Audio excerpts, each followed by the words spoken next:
Well, credit card debt could reach $1 trillion this year, nearing its all-time high of $1.02 trillion, reached back in July of 2008, just as the financial crisis was heating up. So how big of a problem is this for the economy?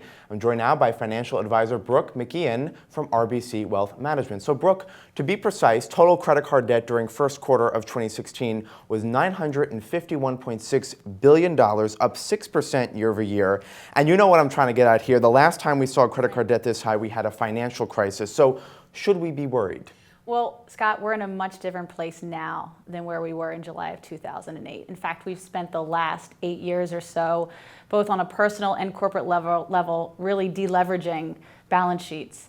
And in fact, a big difference is also the delinquency rate on credit cards, right? So yes, outstanding balances are approaching $1 trillion, but the delinquency level right now is at historic lows. Okay, so that's good. But why is debt going up so much? Because we've seen some mixed consumer spending data, right? The first quarter was pretty weak, and then it sort of rebounded in April. Yeah, I think people are just more confident in their spending, right? The unemployment rate is lower. I think also a lot of the online retailers are doing exceptionally well. The Amazons of the world. Right, so the only way really to pay online is via credit card. That's a great point. So let's shift now and talk about what to do if you're in debt. So say you have $10,000 of credit card debt. Sure. What's step one? Okay, so I would say really that you should at least be making more than the minimum payment, right? If you only make the minimum payment of your credit card, then you're really only paying the interest. So you're not making a dent in any of your actual balance of the debt that you have.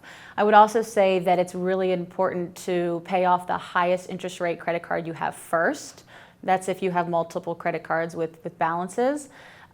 Also, you might want to try and talk to your credit card company because you, I think, would be surprised to find that they might be willing to work with you and perhaps lower your rate temporarily or waive one of your late fees. And just to emphasize, that minimum payment on a $10,000 balance may only be $50 a month, so you're not really making a dent there. You're not making a dent at all. Exactly. And what about balance transfer cards? You say there could be some pitfalls with that? Yeah, I mean, you could consider that. It wouldn't be one of my first recommendations.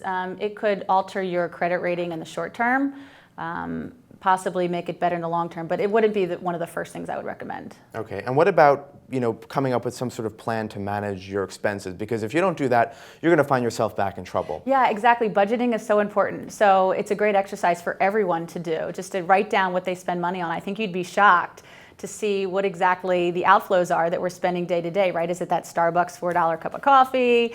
Is it a taxi versus subway? So I think if we take a closer look at things like that, we can really start to trim our expenses and pay off credit card or even save. All right, some great advice. Thank you for coming by. Brooke McKeon from RBC Wealth Management. Thank you. I'm Scott Gamm, and you're watching The Street.